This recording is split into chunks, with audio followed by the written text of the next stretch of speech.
These guys have been working together. They're pretty tight, and they watch out for each other. They're constantly watching each other to make sure that they're not letting somebody get into harm's way. The project we're working on right now in Benson, the city has a lot of problems with their valves around town, so we are doing work in a number of different intersections to replace valves so that they're able to operate their water system more efficiently. You know, they're doing one of the more dangerous jobs that we have to deal with, and that is doing excavations into the ground and the potential for cave-in and equipment operating, and I mean, there's a lot of dangers there. There's a lot of different risks. Money, of course, downtime, and depending on what the utilities are, they can be dangerous and kill us. You know, whether it's a natural gas line or power, you know, both of those are extremely dangerous, and so we have to watch out for that. You know, that's the ultimate goal, is to keep everybody safe. Everything on this site is a hazard. There's overlying power lines, there's equipment moving, there's people running around with shovels. You know, there's just, everything is potentially a hazard. It's how we protect ourselves from them hazards is the biggest thing.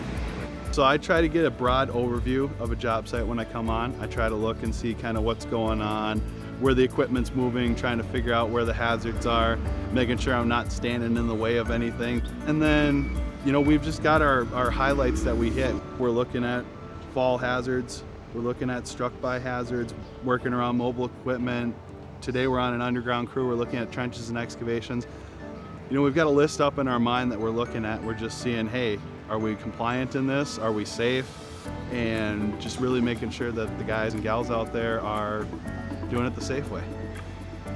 Weeks ahead of time, coming into a project, we start communicating and getting everything located. We'll typically have a locate meet to determine what utilities are in the area, and then throughout the project on site, I stay in contact with all of them to make sure all the marks are refreshed and bright and that we can see them safely. And every day in the morning, I go over with my crew everything that's on site as well. The things that I'm aware of is I got to make sure that the man and operator, I make sure he's not going to run into stuff. I got to watch for him. I got to make sure I watch myself so that way I don't get caught in a pinch. We consider each other family.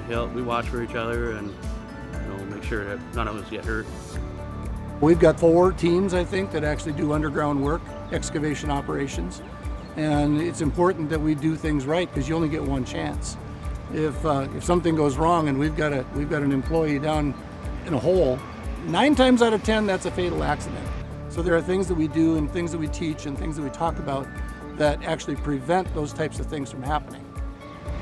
A motto we have here is see something, say something, but I try to encourage them to do something as well. Not only say something to me or the other person, but make sure we take action to keep it safe.